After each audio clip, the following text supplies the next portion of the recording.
Levez la tête, regardez-moi. Dieu veut que vous réussissiez. Yes. Dieu veut que vous réussissiez. Je ne crois pas que Dieu ait créé certaines personnes pour les conduire à l'échec. Non. Si c'est le cas, vous ne faites pas partie de ces personnes. Chacun de nous choisit à quel groupe il appartient. Yes. Chacun de nous détermine à quel groupe il appartient.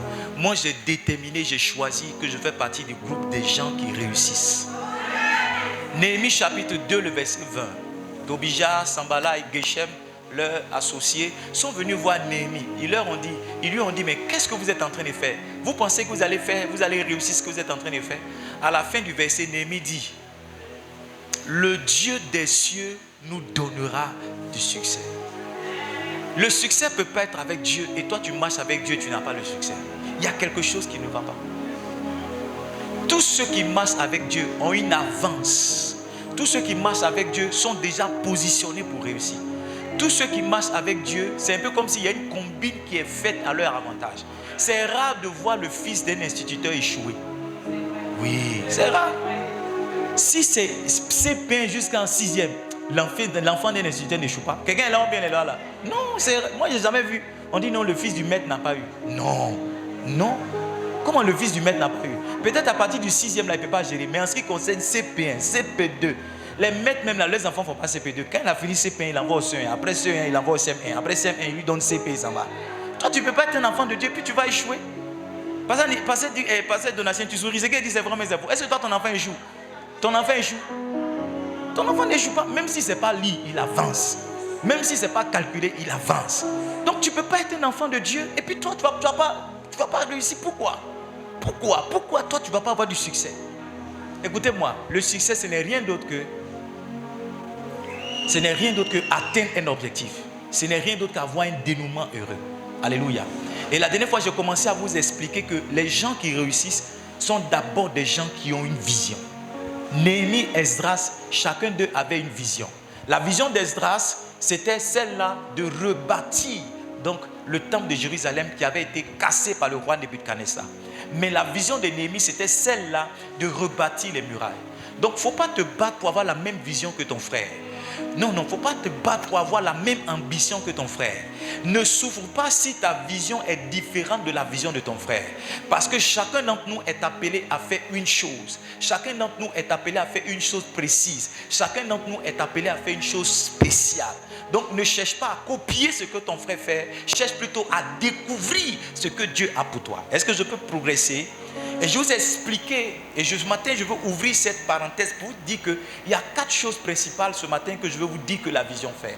La première chose, c'est que la vision fixe le but. La vision fait quoi? Elle fixe le but. Quand un homme est un homme de vision, il s'en va quelque part. C'est quand un homme n'a pas de vision qu'il se promène partout. Écoutez-moi, si vous allez partout, vous finirez nulle part.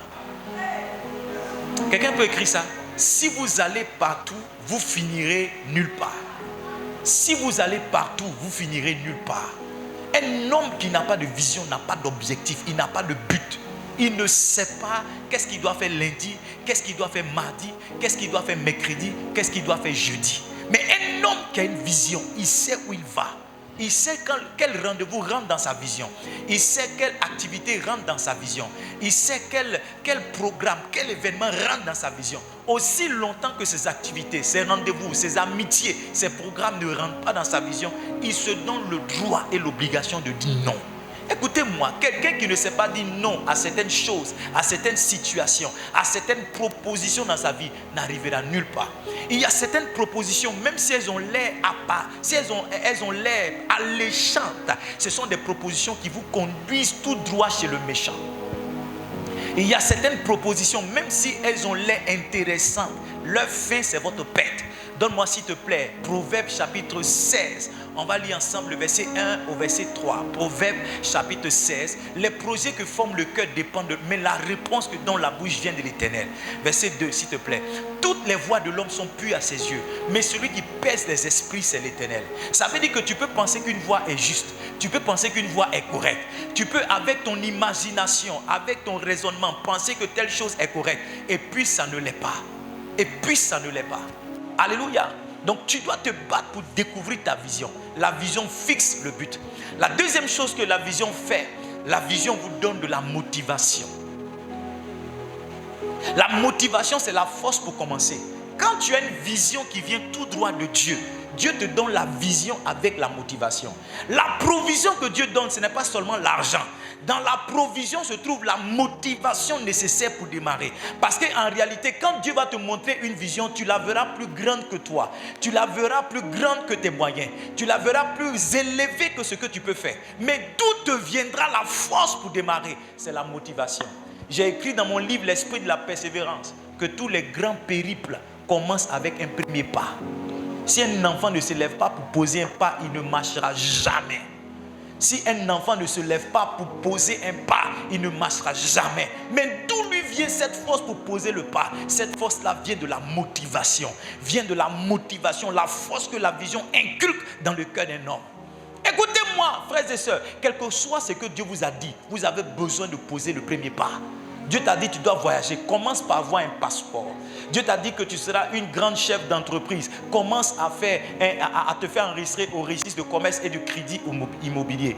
Essaie d'avoir, je ne sais pas moi, te faire déclarer aux impôts. Dieu t'a dit, je ne sais pas moi, tu vas prospérer dans le ministère. Essaie de commencer à acheter une Bible. Pose un premier pas qui sera ton pas de foi. Parce que quelquefois, Dieu attend ce pas-là pour amplifier, prendre le relais des choses qu'il veut faire. Écoutez-moi, quel que soit le plan que Dieu a pour vous, ça démarre avec vous. Dieu ne va jamais tout faire pour vous. Il y a dans la chose qu'il a prévue pour vous, quelque chose qui relève de votre responsabilité. Vous devez vous lever, trouver la motivation, poser le pas. Qu'est-ce que la vision donne? La vision donne la détermination. La détermination, si la motivation c'est la force pour commencer, la détermination c'est la force pour terminer. Il y a des gens qui sont motivés. Oui, on va construire une église. Oui, on va aller travailler. Oui, on va faire. Quand ils posent le pas, la première difficulté à laquelle ils sont confrontés, ils abandonnent. Écoutez-moi, il n'y a pas un plan de Dieu qui vient comme une ligne parfaite et droite.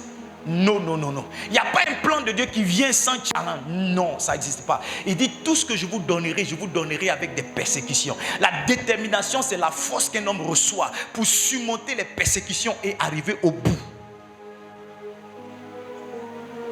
Ah, c'est pas ce que Dieu m'a dit. Il ne m'a pas dit quand j'allais me marier mon mari. Il n'a pas dit quand j'allais me marier ma soeur, frère. Il y a certaines choses que Dieu cache. La Bible dit que Dieu a dit, donne-moi Exode chapitre 13, le verset 17. Exode chapitre 13, verset 17. Lorsque Pharaon laissa aller le peuple, Dieu ne les conduisit point par le chemin des Philistins. Lis avec moi la suite. 1, 2, 3, go. Quoique le plus proche, car Dieu dit, le peuple pourrait se repentir en voyant la guerre et retourner en Égypte. Donc Dieu a prolongé les chemins parce qu'il y a certaines choses qu'il ne pouvait pas voir. Donc Dieu délibérément a décidé de rendre les chemins plus longs. Dieu peut décider de rendre ton chemin plus long. Ah, mais c'est pas ce que Dieu m'a dit. Il a dit qu'on allait faire 1 an. Comment ça se fait qu'on est dans 2 ans? Il a dit qu'on allait faire 2 ans. Comment ça se fait-il qu'on est dans 3 ans? C'est la détermination qui te permet d'aller jusqu'à la fin. C'est la détermination qui te permet d'aller jusqu'au bout. Oh, par moment pleure quand c'est compliqué. Par moment prie quand c'est compliqué. Par moment assois-toi quand c'est compliqué. Mais ne reste jamais à terre. Parce que la Bible dit que si le juste tombe 7 fois, il va se relever. Donc ce n'est pas une faiblesse de tomber. Ce n'est pas une faiblesse de pleurer quelquefois. La faiblesse, c'est de rester à terre. Excusez-moi de le dire. Tu restes à terre, tu es un faiblard. Nous tous, on prend des coups. Oui, on prend des coups. On se bat pour acheter des appareils. Des gens viennent le lendemain, ils viennent nous voler. Est-ce qu'on va s'arrêter là? On continue le chemin. On se lève et on continue de se battre. On a été touché, c'est vrai. On a pleuré, c'est vrai. On a été abattu. Mais arrivé un moment, on se tient debout. On essuie toute la poussière. On essuie nos larmes et on regarde devant. Parce que quand quelqu'un a une vision, il regarde toujours devant. Peu importe ce qui se passe maintenant et derrière, il est toujours concentré vers l'avant. Quelle est ta vision? Qu'est-ce que tu veux faire? Oh, il y a 2 ans, tu voulais faire ci. Tu as commencé. Telle personne a pris ton argent, elle a disparu. C'est fini, tu as abandonné. Ah, moi, je ne vais plus jamais faire ça. Je ne vais plus jamais faire ça. Non! Sois déterminé. Lève-toi et continue le combat jusqu'à ce que tu arrives au bout. Tant que tu n'es pas arrivé au bout, tu ne t'arrêtes pas. Oui, je sais que je réussirai. Je sais que je résisterai. Quel que soit ce qui arrivera. Come on now. Ma vie est dans ses mains. Come on. Quel que soit. Oh. Nous autres là, On n'a pas besoin de quelqu'un pour nous encourager. La vision même nous encourage. On n'a pas besoin de quelqu'un pour nous motiver matin. Pour dire, allô mon fils, sois fort, sois fort, sois fort. On n'a plus besoin de ça. La seule vision même nous encourage. Qu'est-ce que la vision vous offre? La vision vous offre une mesure d'appréciation et d'évaluation. Comment est-ce que tu évalues ta vie? Comment est-ce que tu apprécies ta vie? Tu apprécies ta vie toujours en rapport avec ta vision. Est-ce que tu as un plan pour 10 ans? Est-ce que tu as un plan pour 20 ans? Est-ce que tu as un plan pour 30 ans? Comment tu sais que tu es en train d'échouer dans la vie ou bien tu es en train de réussir dans la vie? C'est la vision qui t'aide. Ah, j'ai dit que dans 10 ans, je devrais avoir ça. Nous sommes à la 7e année, je n'ai même pas encore commencé. Ta vie est en train d'échouer. Oh, j'ai dit qu'à 50 ans, j'aurai ci. À 40 ans, j'aurai ça. À 30 ans, j'aurai ci. Tu as 29 ans, tu n'as pas encore reçu ça. Comment est-ce que tu sais que tu es en train de réussir bien échouer? C'est la vision qui t'aide. La vision te permet toujours d'apprécier si tu es dans une veine de progression ou bien tu es dans une dynamique de régression. La vision te permet d'apprécier est-ce que tu es en train d'avancer ou bien tu es en train de reculer. Qu'est-ce que tu as dit que ta vie doit avoir en 2024? Est-ce que tu es en train de te rapprocher de ça ou bien tu es en train de reculer de ça? C'est ça qui te permet de savoir que tu réussis ou bien tu échoues. Pourquoi est-ce que les gens sont tristes quelquefois? C'est parce qu'ils n'ont pas le sentiment qu'ils avancent. Mais tu avances par rapport à quoi? Beaucoup de personnes, vous avez pris vos voisins comme étant votre indicatif. Donc quand le voisin avance que toi tu n'avances pas, tu as l'impression que ta vie n'avance pas. Mais ta vie n'avance pas par rapport à la vie du voisin, ta vie avance par rapport à la vision de ta vie, par rapport aux objectifs qui sont dans ta vie. Écoutez-moi, tous ceux qui prennent l'autoroute ne finissent pas à Boaké. Il y en a qui s'arrêtent à Yamoussoukro. Donc oui, ta finalité, ça peut être Yamoussoukro. Mais quelqu'un qui est en train de partir à 200 à l'heure, peut-être qu'il va à Korogo. Tu as commencé à rouler avec lui alors que ta voiture n'a pas les capacités. Toi, tu vas juste à Yamoussoukro. À 120 km à l'heure, en 2 heures, tu es déjà là-bas. Quelqu'un qui va à Korogo, même s'il roule à 200 à l'heure, en 2 heures, il ne peut pas être à Korogo. Donc vous ne partez pas au même endroit. C'est pourquoi vous ne pouvez pas avoir la même vitesse. Avant de chercher à copier celle qui est en train de courir avec toi, à côté de toi, demande-lui où est-ce qu'elle va. Demande-lui. Notre problème aujourd'hui, c'est la comparaison. On fait toutes choses en fonction. On fait toutes choses en regardant. On fait toutes choses en observant. Ton voisin a mis climatiseur. Oui, Dieu l'a béni, mais est-ce que toi, tu es arrivé à ce niveau-là? Ta voisine a une voiture. Est-ce que tu sais ce qu'elle fait pour avoir une voiture? Toi aussi, tu vas aller te vendre pour avoir une voiture. Ah, frère, on ne va pas au même endroit. C'est pourquoi on ne peut pas aller à la même vitesse. On ne recherche pas les mêmes choses dans la vie. C'est pourquoi on ne peut pas avoir les mêmes valeurs. Il y en a qui cherchent à être homme de Dieu pour se faire voir. Il y en a qui cherchent à être homme de Dieu pour impacter des vies. Il y en a qui cherchent à être homme de Dieu pour avoir l'argent. Il y en a qui cherchent à être homme de Dieu pour transformer des destinées. On ne recherche pas les mêmes choses. C'est pourquoi on ne peut pas avoir la même accélération. On ne peut pas avoir la même vitesse. Je suis en paix avec moi-même. Parce que je sais, jusqu'à preuve du contraire, je suis en train d'accomplir ma destinée. Et je ne suis pas en deçà des objectifs que Dieu a fixés pour moi. Je suis simplement dans le processus, dans le plan et dans le temps que Dieu a voulu pour moi. Gloire à Dieu pour ce qu'il fait pour mes amis. Gloire à Dieu pour ce qu'il fait pour mes frères. Gloire à Dieu pour ce qu'il fait pour mes soeurs. Mais quant à moi, je suis toujours dans les objectifs que Dieu a assignés à ma destinée. Ah, je ne sais pas si je prêche ici ce matin. Quelle est ta vision? Quand tu vas rentrer ce matin, va écrire ta vision sur le mur. Va écrire ta vision. La vision te permet d'apprécier ta vie. Ah, il faut que je fasse des efforts parce que par rapport à ce que j'ai dit, je suis comme ça. Par rapport à ce que j'ai dit. Il y a un moment de ma vie, j'ai écrit sur Facebook en 2015. J'ai dit que je ne vais pas acheter un t-shirt jusqu'à ce que j'ai 200 livres dans ma vie. Jusqu'à ce que j'ai acheté 200 livres dans ma bibliothèque. Ça, c'était un moment de ma vie. Le moment de ma vie dans lequel je suis maintenant, c'est il faut que je fasse paraître de mon vivant 200 livres. Avant que je ne meure, il faut que j'ai édité 200 livres. J'ai écrit, édité, imprimé 200 livres.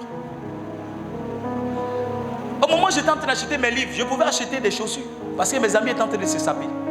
Au moment où on construisait, si on pouvait acheter une voiture parce que nos amis étaient en train d'acheter des voitures. Mais voyez-vous, on n'avait pas les mêmes plans. On n'avait pas les mêmes objectifs.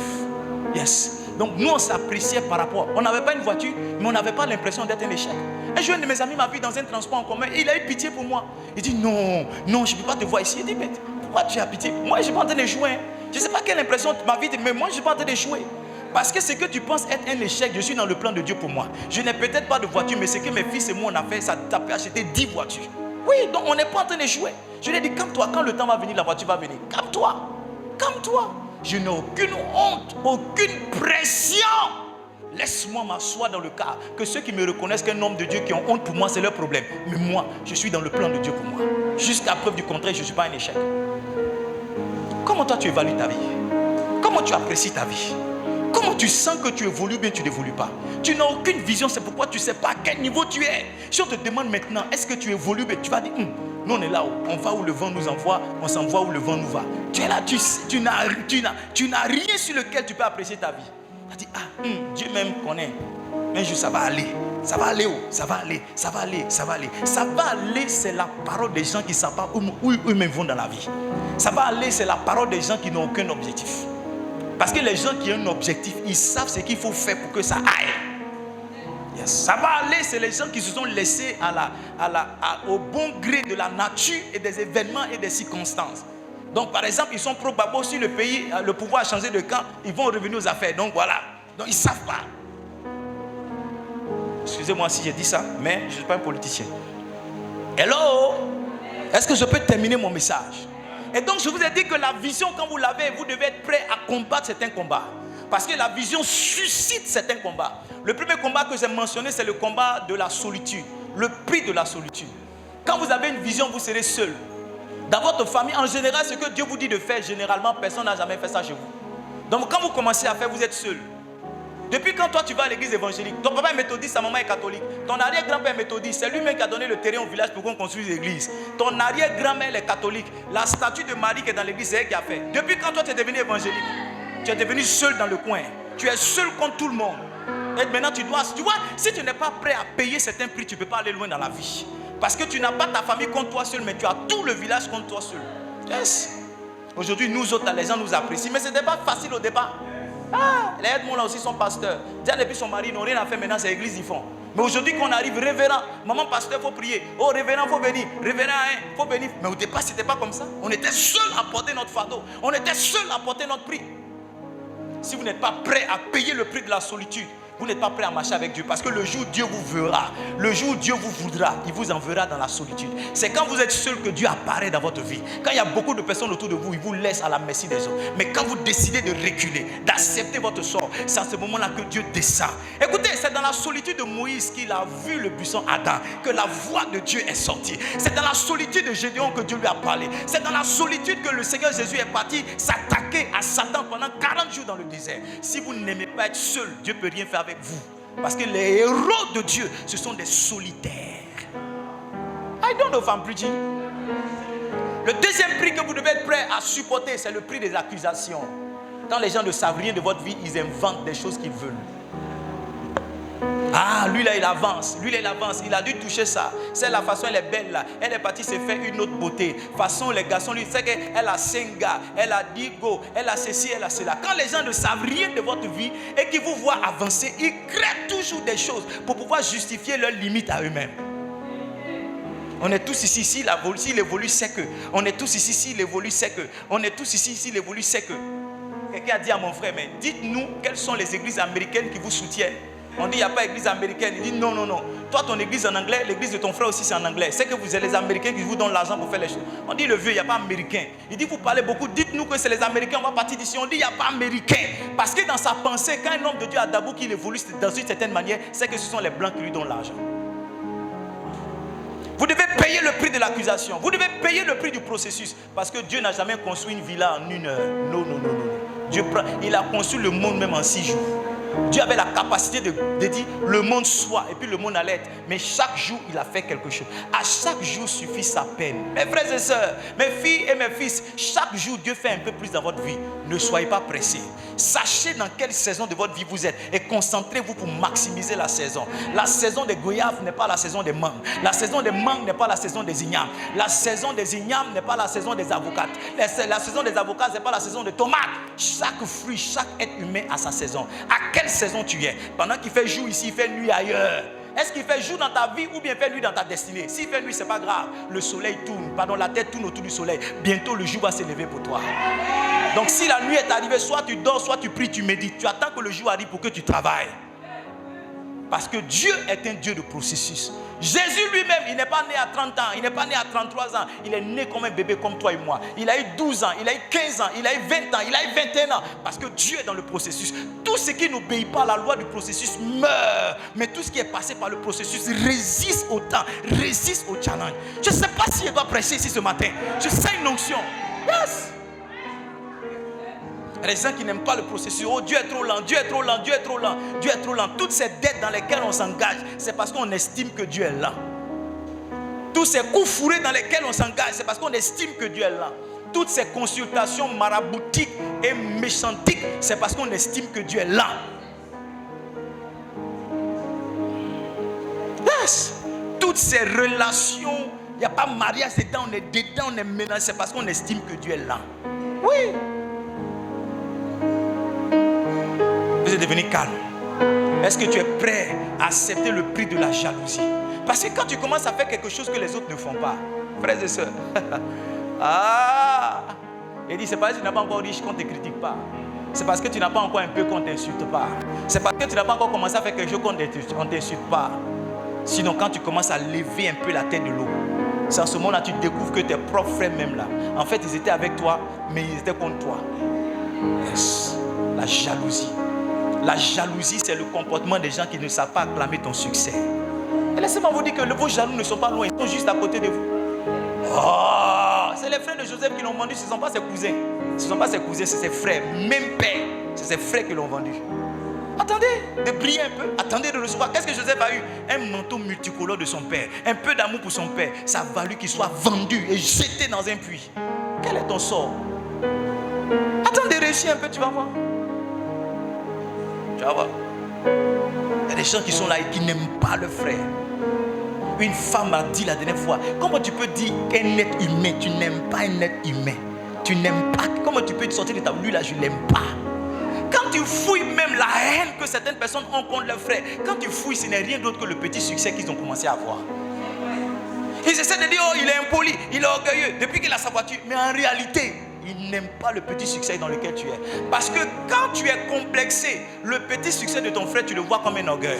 Quand il vient, qu'il est dans sa voiture, qu'il te dit bonjour, tu dis, mais pourquoi tu ne descends pas de ta voiture pour me dire bonjour? Même si tu sais dans quelle position il est. Quand il descend de ta voiture ici pour dire bonjour, mais tu dis, mais pourquoi tu ne restes pas dans ta voiture pour me saluer? Qu'est-ce que tu veux montrer maintenant?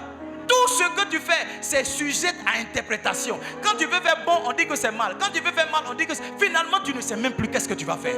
La jalousie des gens, la méchanceté. L'homme noir est méchant. L'homme en général est méchant, mais l'homme noir est plus méchant encore. Quand tu veux évoluer, c'est tes propres frères qui te tirent pour te jeter. Moi, j'ai vu quelqu'un dans ma famille qui a écrit sur Facebook contre son propre frère. C'est pas honte. Il écrit contre son propre frère. C'est pas ailleurs. Dans ma propre famille, il écrit sur Facebook. Il dit son frère a pris le terrain. Son propre frère. Propre frère. Propre frère. Quand on cite les sorciers là, c'est dans la famille que ça quitte. On dit lui il est mort. Les sorciers sont en train de révéler les sorciers. La personne même qui révèle là, c'est dans la famille. Même sang. Même sang. Si vous n'êtes pas prêt à supporter ça, vous n'irez nulle part. Parce que ça, vous allez trouver ça sur votre chemin. C'est inévitable. Moi, je suis prêt. Où on va aller, on va arriver. Où on va aller avec ta sorcellerie, avec ta méchanceté d'argent. J'ai dit à ma femme, regarde, 2 jours là, il y a des choses, non, mais plus sur les réseaux sociaux. Hein. Non. J'ai dit à ma femme qu'il y a certains bonheurs là, tes frères ne peuvent pas supporter. Donc, il y a certaines choses que Dieu fait pour nous là, on n'a qu'à garder ça. On vient à l'église, on dit Alléluia, Amen, c'est fini. Mais inviter mes frères, inviter mes cousins dans certaines... Non, je ne fais plus. Même l'anniversaire de mes enfants, je ne mets plus sur Facebook. On dit, lui là, son anniversaire, tu as payé portable pour lui. Il a quel âge déjà, tu as payé? Donc, ça veut dire que dans l'église là...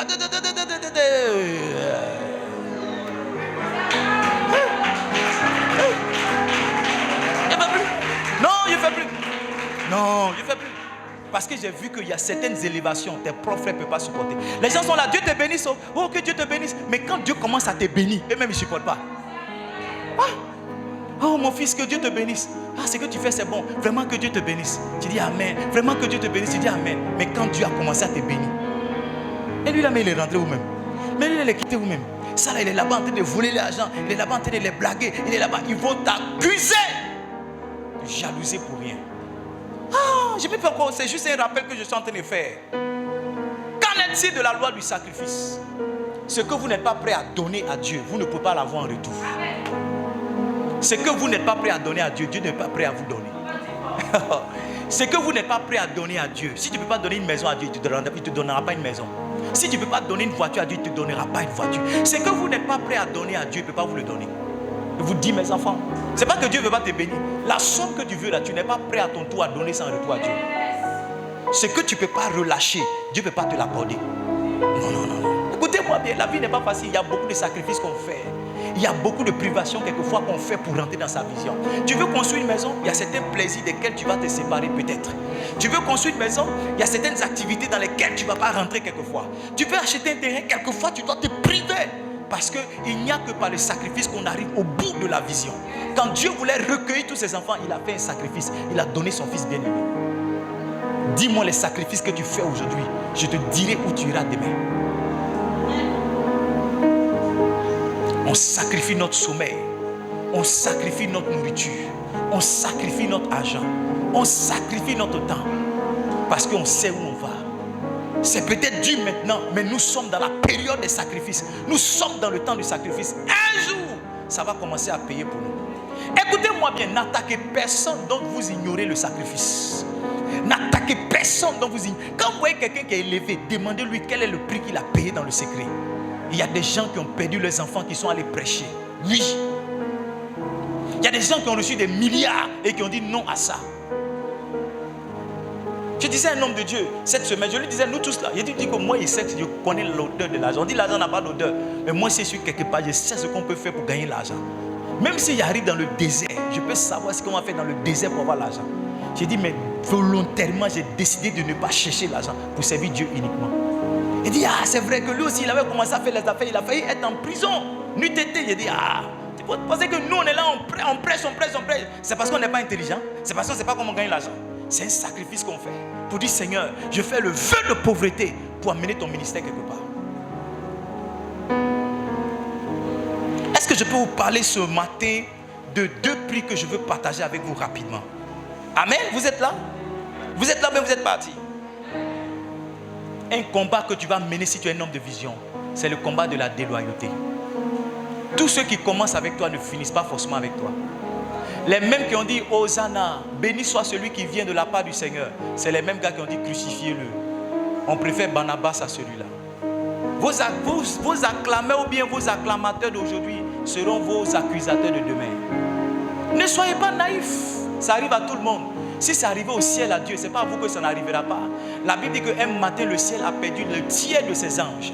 L'un des plus proches collaborateurs du Seigneur s'est levé contre lui. Et il a entraîné dans sa chute un tiers des anges. Jésus-Christ de Nazareth avait 12 disciples. Mais parmi les 12, il y a un qui a décidé de se retourner contre lui. Si c'est arrivé à Christ, la Bible dit que s'ils ont fait cela au bois vert, à combien de forte raison le bois sec? Si c'est arrivé à Dieu, c'est arrivé à Jésus, ce n'est pas vous qui allez échapper à cela. Ça arrive à tout le monde. Il n'y a pas quelqu'un que vous verrez sur la terre qui est élevé, qui n'a pas connu la trahison et la déloyauté. Donc si vous n'êtes pas prêt à supporter, vous n'êtes pas prêt à encaisser vos propres enfants qui se retournent contre vous, vos propres amis qui se retournent contre vous, si vous n'êtes pas prêt à encaisser cela, vous ne pouvez pas aller loin dans la vie. La Bible dit, Absalom, un des fils de David, parmi ses aînés qui devaient le succéder au trône, un matin il s'est levé contre son père. Il a couché avec les concubines de son père, amenant l'opprobre dans sa famille. David a pleuré. Il a pleuré doublement parce que ce n'était pas les Philistins qui venaient contre lui. Ce n'était pas les Jébusiens qui venaient contre lui. C'était son propre sang qui venait contre lui. Quelquefois, c'est votre propre sang qui s'élève contre vous. Si vous ne savez pas ces choses pour vous préparer dès maintenant, vous serez mort dans quelques années quand ça va s'élever. La déloyauté. Ma CP. Reste tranquille. Laisse le temps te révéler qu'est ta CP. Oh mon gars, mon ami, mon frère, mon jumeau, reste tranquille, laisse le temps te révéler qui sera ton jumeau. J'ai vu des jumeaux s'entretuer, j'ai vu des jumeaux se contre-attaquer. Reste tranquille, seul le temps éprouve nos choix, seul le temps éprouve nos décisions. Ah papa, je ne te quitterai jamais. Judas aussi a dit ça. Je ne te quitterai jamais. Pierre a dit ça. Mais Jésus lui a dit, avant que le coq ne chante 3 fois, tu m'auras régné. Celui qui se disait le plus proche collaborateur l'a régné dans le moment où il avait le plus besoin de lui. Je vous dis la vérité, mes enfants, je ne le dis pas pour moi, je vous le dis pour que vous soyez prêts. Dans cette vie, il y a la trahison, il y a la déloyauté, il y a la haine et il y a la traîtrise. Qu'en est-il de ces personnes que tu as éduquées, que tu as nourries, que tu as élevées, qui se lèvent maintenant contre toi et qui exposent ta maison jusqu'à donner la couleur et la taille de tes dessous?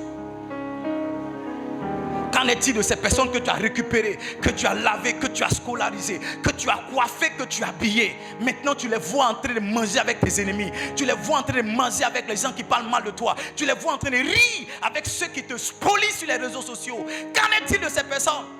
Si vous ne savez pas que ce monde aussi, il y a la déloyauté, ça va vous affecter le jour où ça viendra. Est-ce que je prêche ici? Oh papa, nous daddy, papa, mon père, chant de l'Éternel, reste tranquille. Laisse le temps te dire qui est ton vrai père. Laisse le temps. Ne sois pas émotionnel. Oh, maintenant je prends ces choses avec beaucoup de rire. Ah, ma fille, moi aussi ma préférée. Oh, ma meilleure. Mais je sais. Oh, ma gonda. Les hommes disent que quand le serpent t'a piqué, quand tu vois le ver de terre, tu connais. Tu connais. Tu connais. Tu connais. Tu connais. Le monde est rempli de déloyauté, mes enfants.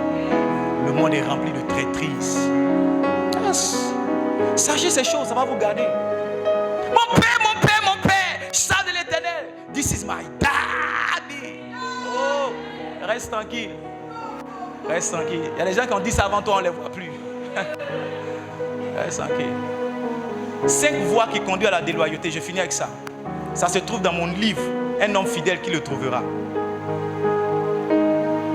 Qui veut le livre? Cette semaine, c'était ton anniversaire.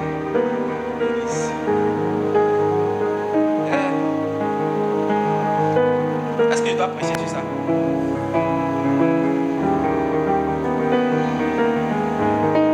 Il y a un prophète qui pleure là-bas, aidez-le. Il est sous l'onction.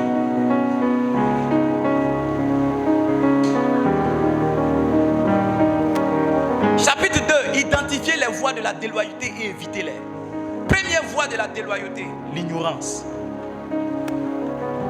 Les gens qui se sont associés à Absalom pour aller attaquer son père, ils ne savaient pas que le gars partait attaquer son père en réalité. C'est ce que la Bible dit. 2 Samuel 15, verset 11. Il y a certaines associations de rébellion dans lesquelles tu es. Si tu n'enlèves pas ton pied rapidement, tu vas mal finir. 200 hommes de Jérusalem qui avaient été invités à accompagner Absalom. Lisez avec moi, 1, 2, 3, go. Et il le fit en toute simplicité, sans rien savoir. Quand ils sont partis avec Absalom, dit venez en partie. Ils sont partis. Ils ne savaient pas que... ah, j'ai faim. Hein? Comment on fait? Allons-y voler. Si on nous attrape. Toi tu dis on s'en va voler. Et puis tu dis si on nous attrape, tu n'es pas dedans. La vérité c'est que quand on attrape les voleurs, tous ceux qui sont avec les voleurs là, on les envoie au commissariat. C'est pas sur la route là, on veut savoir qui est innocent. Si tu es là. Je vous ai expliqué le témoignage de ce pasteur qui allait pisser et puis il a dit c'est son meilleur pipi là. Non? Un pasteur qui passait à Djamé, il y a un maquis célèbre à Djamé. Ses amis d'enfance étaient là, lui il est devenu pasteur. Ses amis étaient en train de boire, donc ils l'ont vu, ils l'ont appelé, il est venu s'asseoir. Il a pris une sucrerie, ils étaient en train de boire bière avec leurs copines. Et puis il s'est levé, il dit va aux toilettes. Quand il est parti aux toilettes, la PJ est venue ramasser tous ceux qui étaient assis là. Les gars qui étaient en train de boire, ils venaient de faire un braquage, c'était des braqueurs. Le pasteur là, il dit lui il ne garde plus pipi. S'il presse, il a envie de pisser, parce qu'il ne sait pas comment pipi peut le sauver. Il dit garde plus pipi. Toi tu gardes pipi là, il dit garde plus pipi. S'il avait gardé son pipi là, c'est dans le cagoule elle allait faire pipi sur lui. Mais il dit il est parti faire pipi dans les toilettes. La PJ est venue, tous ceux qui étaient là, on les a ramassés pour partir. Quand il est sorti, ses amis disent, hey, les gens disent, ah, ils sont venus prendre tes amis pour partir. Lui, il est pasteur. Quel témoignage. Quel temps. Ils allaient dire, en plus, un pasteur braqueur. C'est fini. Ils allaient prendre son nom comme ça.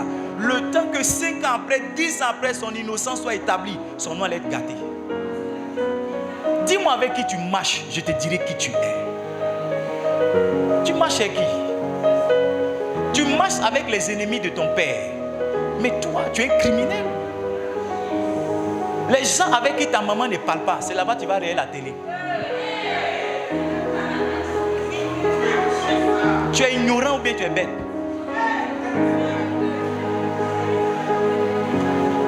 Ça, c'est la première fois, l'ignorance. Il y a des gens qui ne savent pas. Oh, on s'en va ici, on s'en va ici, on s'en va ici, on s'en va ici, on s'en va ici. Il y a des gens, on leur a donné rendez-vous au cinéma. Ils se sont retrouvés dans des résidences meublées pour être violés. Écoutez, beaucoup de femmes ici, votre faiblesse c'est l'ignorance. Les garçons viennent, ils vous mentent comme rien.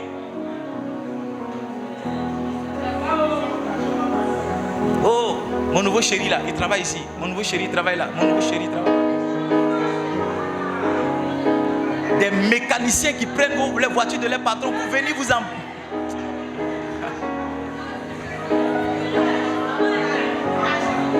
On avait un ami là, quand on était à l'école, quand on était au collège, on avait un ami là. Quand une jolie voiture passe, il dit cachez-moi, cachez-moi. On dit c'est quoi? Il dit mon papa passe, mon papa passe. Il dit mon papa passe. Chaque fois, quand il y a une jolie voiture, on dit ton papa, comme il dit mon papa a beaucoup de voitures, donc il dit cachez-moi, mon papa, mon papa, mon papa. On était des stagiaires, suivez-moi bien haut. Je vous raconte cette histoire, laissez-moi descendre. On était des stagiaires dans une compagnie d'assurance. Et puis un de nos amis, son papa a l'argent. Il est venu avec la voiture de son papa. Et puis, il dit il va nous déposer. Moi, il partait à Bijaville, il devait me déposer à Cocody quelque part là-bas. Donc on est passé par la cité universitaire. On était jeunes à l'époque. Et moi j'étais devant avec lui. Et il y avait un de mes amis qui était derrière. Je vais bien haut. Et il y a une jeune fille qui passait. Et mon ami a dit donc Gary, on va prendre la jeune fille. On était des stagiaires. On avait 25 000 francs par mois.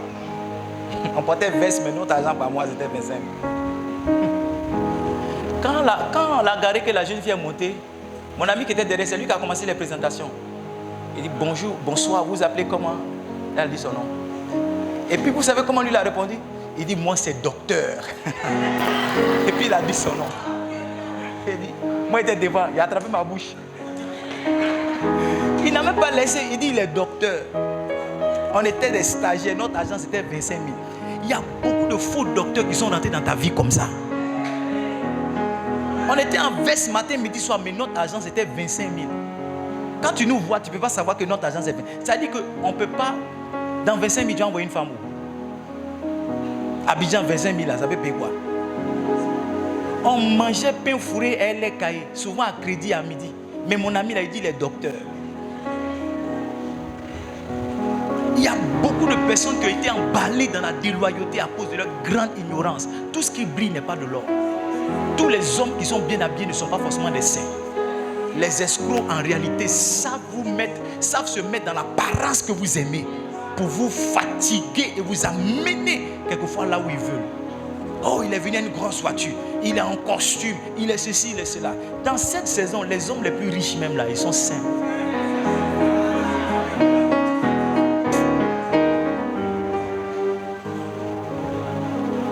Il prêche plus, c'est bon, il m'a à la maison. Ce que vous devez entendre là, vous avez entendu. Deuxième clé qui envoie la déloyauté. Les manquements. Les manquements, c'est quoi? Tout ce que tu dois faire que tu ne fais pas. Ton papa arrive là, par honneur pour ton père. Quand ton papa rentre dans une salle, tu te lèves. Donc, si tu ne te lèves pas, c'est un signe. C'est un message que tu donnes. À l'école primaire, n'importe quelle personne rentre dans l'école. Bonjour monsieur, bienvenue au CP1A. Maintenant tu es devenu vieux. Quand quelqu'un rentre, tu dis mais c'est qui lui là? Oh, ils ont venus nous fatiguer encore. C'est le petit pasteur là. On t'apprenait à te faire lever au CP1 pour te donner un message. Maintenant tu es devenu grand. Tu vois, la loyauté c'est la capacité qu'un homme a de rester un enfant. Si tu n'es pas un enfant, tu ne peux pas être loyal. Parce qu'un enfant, quelles que soient les imperfections de son papa, il est là. C'est quand tu as grandi que tu remarques les imperfections de ton papa. Je ne vais pas prêcher, mais c'est bon. Prêche plus. Non, vous n'êtes pas là, je prêche plus, c'est bon. Pasteur Dia, viens prier, c'est bon. Ne pas croire en son leader, c'est un signe de déloyauté.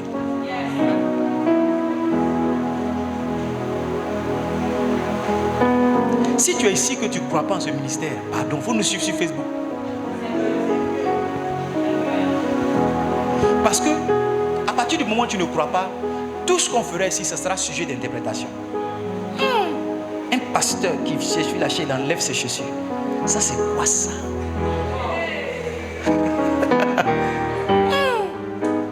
Normalement, quand on vient à l'église, il y a louange, d'adoration. Il enlève ses chaussures avant de danser. Puis il regarde comment il danse. Quand il danse là, quand il presse son doigt comme ça. Ces trois doigts sont comme ça. Ça, c'est le signe des... Regarde, quand tu ne crois pas en quelqu'un là, tout ce qu'il fait, ça va dans le sens. C'est que tu penses là. Tout ce qu'il fait, toi-même, tu interprètes déjà. Yes. Toutes les jeunes filles qui s'habillent en sexy ne sont pas des prostituées. Toutes les jeunes filles qui ont leur jupe qui viennent... Bon, c'est pas parce qu'il a dit ça aussi que vous maintenant vous allez dire, ah, papa a dit ça. Vous, on vous connaît. On vous connaît. Écoutez bien mon message. Écoutez bien mon message. Voilà.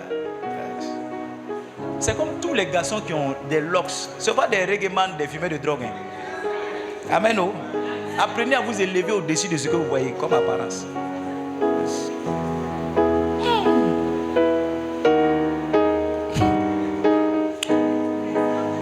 C'est pas clair. Le dimanche là, ce que papa a fait, c'était pas trop clair. Comment toi tu vois ça? Il a enlevé ses chaussures, ça là, c'était pour prendre nos étoiles.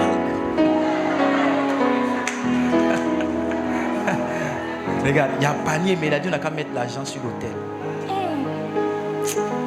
Regarde, il y a un numéro Orange Money qu'on voit d'habitude. Cette fois-ci, il a dit de mettre son numéro. Comment tu vois ça?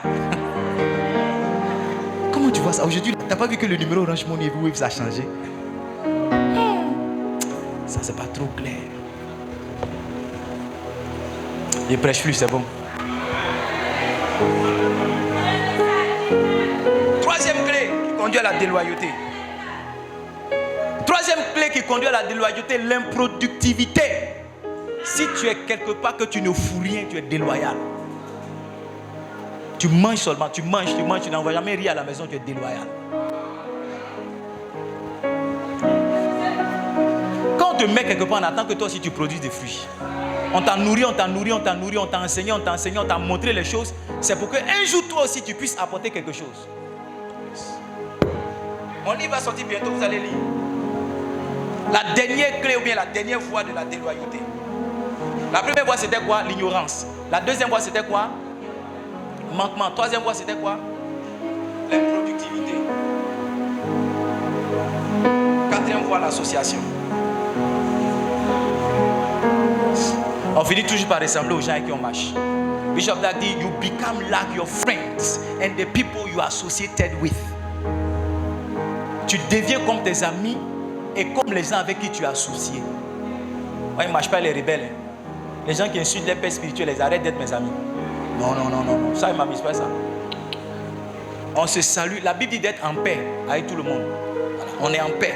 Toi, tu viens. Il y avait un gars là, chaque fois il vient, il dit non, son père spirituel a divorcé. Il a marié une femme aussi divorcée. Il dit, mais quoi ton problème? Il faut faire ton ministère. Fais pour toi. Il ne faut pas tous les jours, quand tu viens chez moi, venir parler de ton père spirituel, tu n'as rien à faire. Prends un verset de la Bible, tu vas venir m'exhorter. Afin de ton père spirituel, il faut laisser.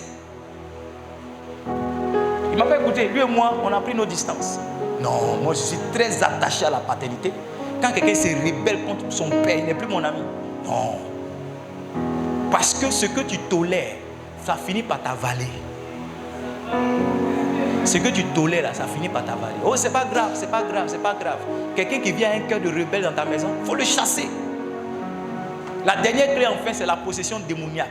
Il y a beaucoup de personnes qui sont possédées par Satan. La Bible dit qu'avant que Judas ne se lève contre Jésus, la Bible dit que le diable rentra en lui. Satan est rentré en lui.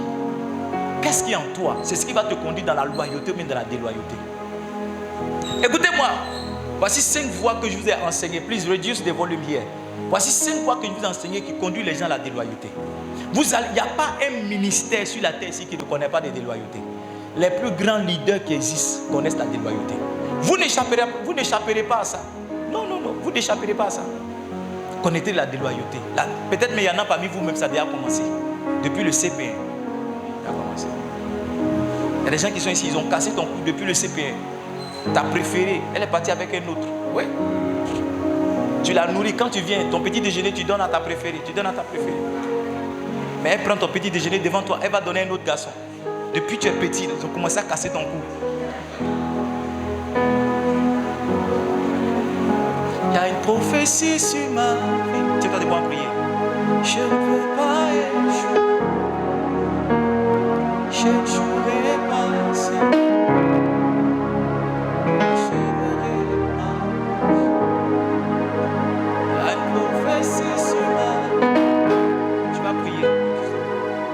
Tu vas dire, Seigneur, je veux réussir. Et ce matin, je m'engage.